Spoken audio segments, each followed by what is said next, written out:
Hey, what up, folks? Welcome back to the Runaway Slave Project. On today's episode, we're going to be answering an age-old question, and that is, when and why should you upgrade to an S Corp? All right, now before we even get started, I'm going to give you guys my full disclaimer. I am not your attorney, your CPA, or your financial advisor. This video is for entertainment purposes only. Take my advice with a grain of salt and seek professional consultation. So before we can even dive into this whole S Corp thing, let's first talk about what is a DBA and what's an LLC, just to put things into context, okay? So first off, a DBA stands for doing business as, and this is, like I told you guys before, this is the most attractive way to become a business owner for new beginners, because all you have to do is go to your local county courthouse, fill out some paperwork, pay a small fee, and just like that, you are a business owner. But this is the worst way to start a business because you have no personal asset protection. The thing is, with a DBA, you're letting the courts know that you and your business are the same entity, and you are accepting personal responsibility for anything concerning that business. That means if you get sued or if you accrue any kind of debts, they're coming after your personal belongings. They're coming after your house, your car, whatever they can get.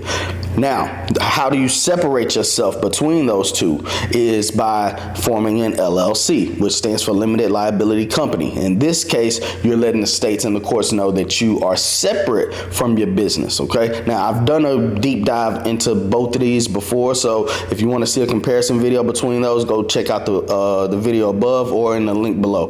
But basically, you're letting, with an LLC, you're letting the states know that, hey, no, whatever happens with my business, that's my business. What happens with my personal life, that's my personal life. Now, keep in mind, that's only in the eyes of the law. You can separate yourself from your business when it comes to the law, but when it comes to the IRS, they don't care about that, okay? When it comes to the IRS, you are still considered a sole proprietor. You are still connected directly to your business. You and your business are the same in the eyes of the IRS.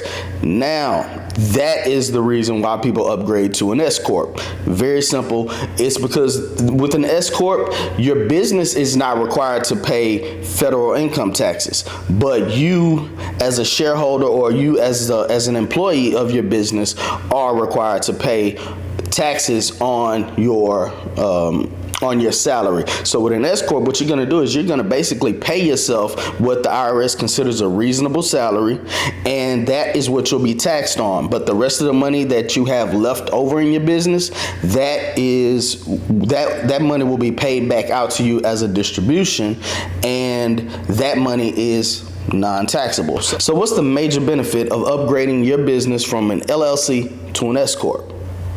Taxes. You can decrease your tax debt significantly just by electing to be taxed as an S Corp. And I'll tell you why.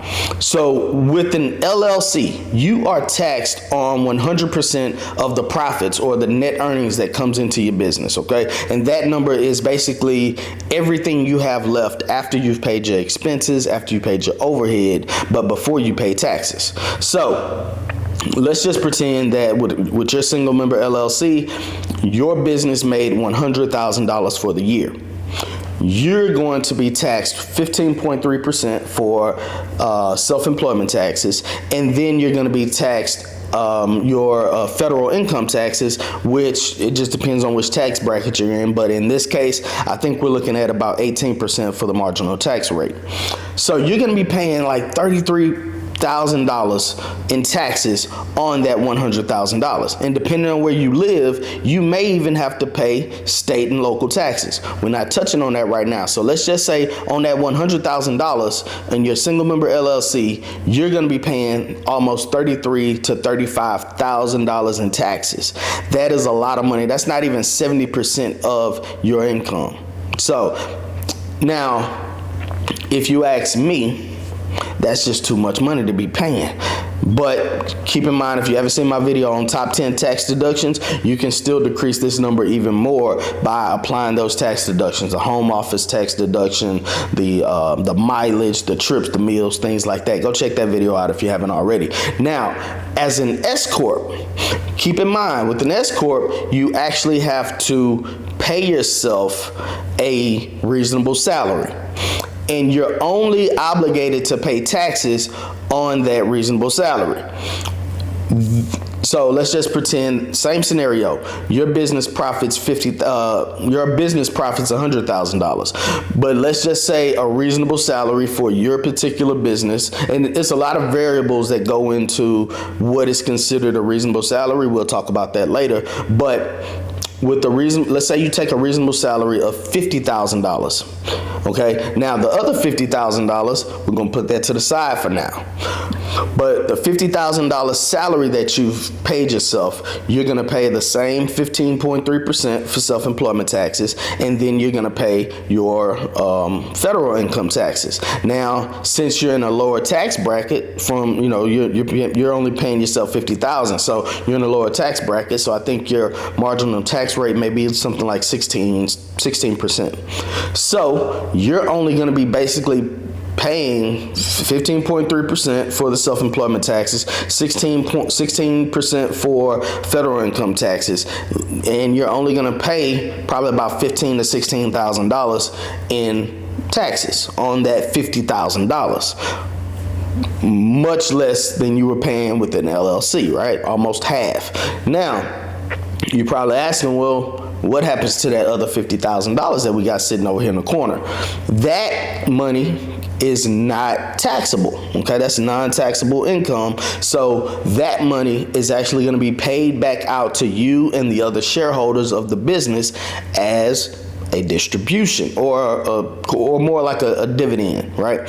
So since you are the sole owner of this business, you collect that $50,000 on top of your $50,000 salary, which was only taxed at $15,000, right? So this scenario is going to be way better than the LLC as far as taxes go. And that's the reason people upgrade from an LLC to an S Corp. And you're probably looking at this scenario and saying, wait, why don't I just pay myself a salary of $10,000 and, only be taxed on 10 grand and then be able to accept $90,000 as a distribution?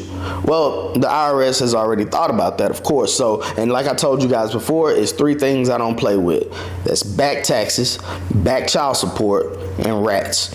I don't mess with them things. So don't ever try to get over on the IRS, okay? The IRS, they have their ways of figuring out what they consider a reasonable salary.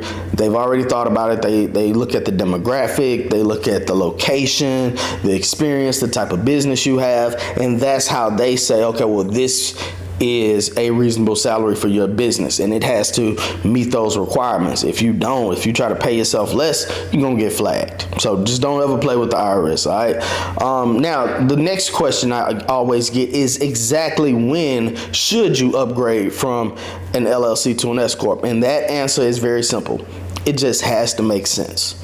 It has to make sense because you got to understand that with an S Corp, you got more compliance requirements, you got more paperwork to worry about, and it may not be worth the hassle if you're only bringing in, let's just say, $40,000. Because you still have to take out a reasonable salary. Now, if your reasonable salary for that particular industry is $35,000, then you're gonna be taxed on $35,000 and you're gonna accept $5,000 as a distribution. It's just not a significant amount of savings, to warrant the paperwork. But I would say if you were approaching like that $60,000, you were profiting about $60,000, and you can pay yourself a reasonable salary of like $30,000 or $35,000 and then collect the rest in the distribution, then that'll be different. But if you're not, I wouldn't worry about it. Now, that's all I got for you guys today. Very quick video, but I hope you guys learned something. If you did, hit the like button, share, subscribe. Please subscribe because I'm trying to hit 1,000 subscribers. And also, guys, make sure that y'all hitting that notification bell so you can be notified when I release new content. We will be releasing more and more content on a weekly basis. I'm gonna try to do 2 videos a week, and then we're gonna try to do some long format videos, kind of like a podcast in the very near future as well. So keep your eyes out for that. Hope you guys enjoyed the video. If you did, man, go ahead, show me some love. Also hit me up on social media and go check out the merch on the website, runawayslaveproject.com. Peace.